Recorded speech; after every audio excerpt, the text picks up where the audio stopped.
All right, hello everyone. Here we are back for another Golf Clash tutorial here. Let me go ahead and get my hole here. So let me put in a little wind guide here.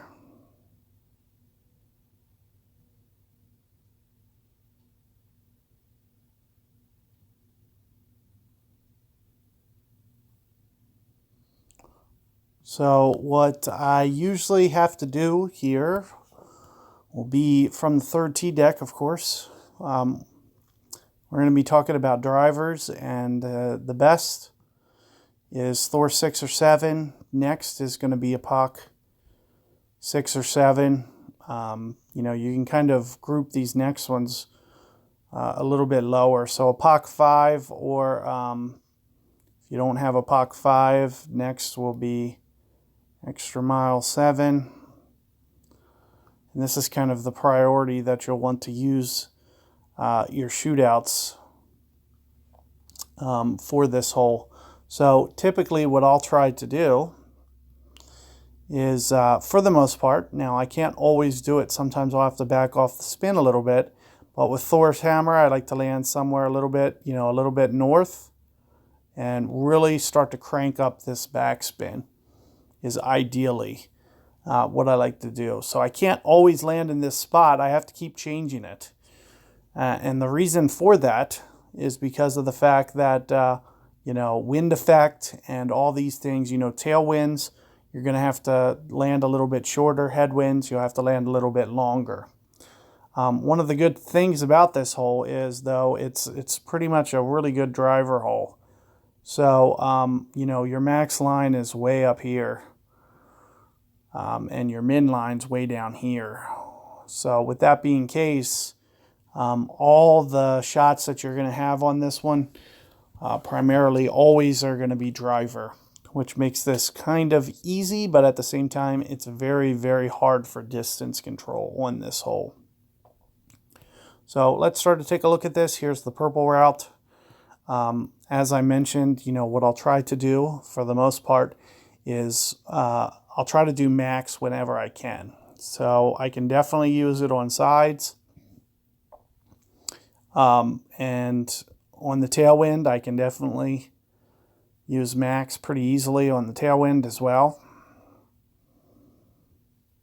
Maybe I start to just back off on the headwind situation.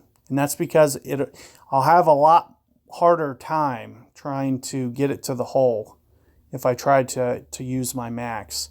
So, and this is going to be kind of a range as well, because it's really going to be dependent upon the severity as to how much. And there's a chance that, for a headwind, I'll go down as low as 6 on the backspin to try to still get the ball to somewhat roll out.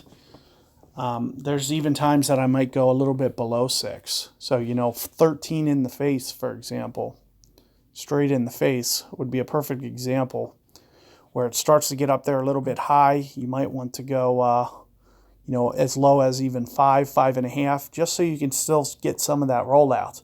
And the hardest thing about this is trying to, especially since the revision here, I'm noticing the fairway is much more rigid and has some weird, crazy bumps, making the shot that much harder. So, with that being said, you have to really watch where you're trying to land it on this fairway.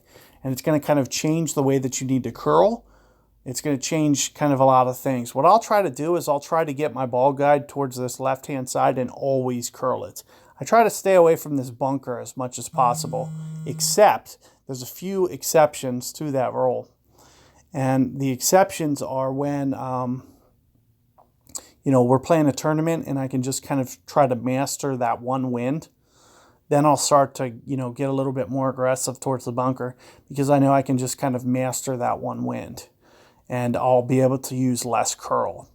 But when I'm trying to just get it close, what you're going to see is I'll try to, increase the way that I backspin it. And keep in mind that, towards these other clubs, the Puck 5, for example, Extra Mile 7, we're going to need to try to, kind of master it with a much shorter land zone.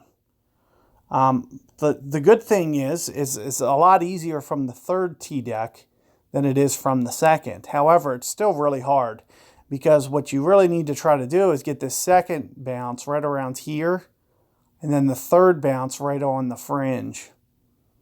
So it can be very, very challenging to master this shot.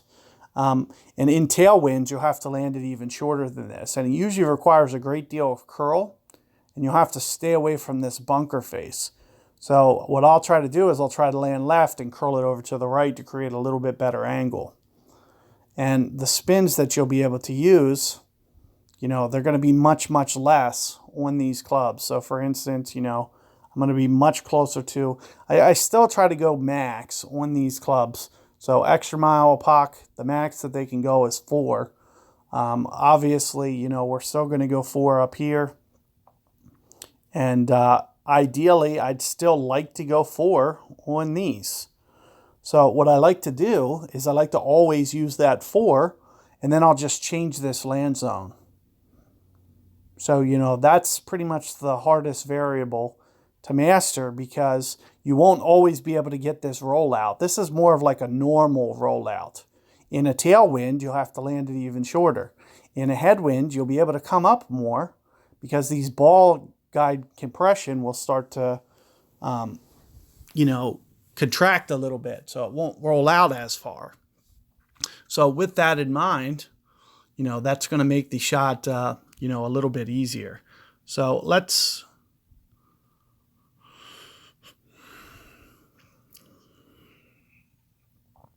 take a look at these cases real quick. So into the headwind, I like to play max club. I pretty much play max. Depending on it, if I'm landing back here, I play max. If I'm landing up here with Thor's hammer, I go even farther. So maybe max plus 20. So it's just going to kind of be some kind of variable in between there. Somewhere between max and max plus 20. And it's just kind of dependent upon, how north am I going to be landing towards max club. There'll be times that, I might even do max plus 30 here.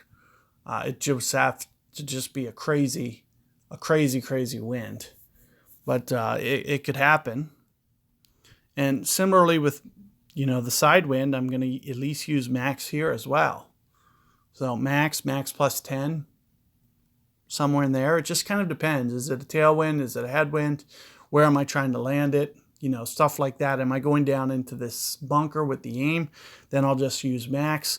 If I'm going this way, maybe I'll go max plus 10. So, somewhere in that range should be pretty good. And similarly with this tailwind, I'll usually use about max plus 10% for this tailwind case. But there's times that, it gets so large that the tailwind will get so large. There'll be times that I might go as much as plus 25%. Even, being at the min line, if it gets up there to 14 miles per hour tailwind, for example, 14 rings might not be enough and it's not necessarily so much about the land zone, but more about, how much the ball's going to just start to roll out because of that. So you got to kind of consider that for your shot. This can be a very, very challenging hole, but hopefully, with some practice and this kind of logic and mentality, it'll make it a little bit easier for you. So good luck, and I'll catch you guys on the next guide.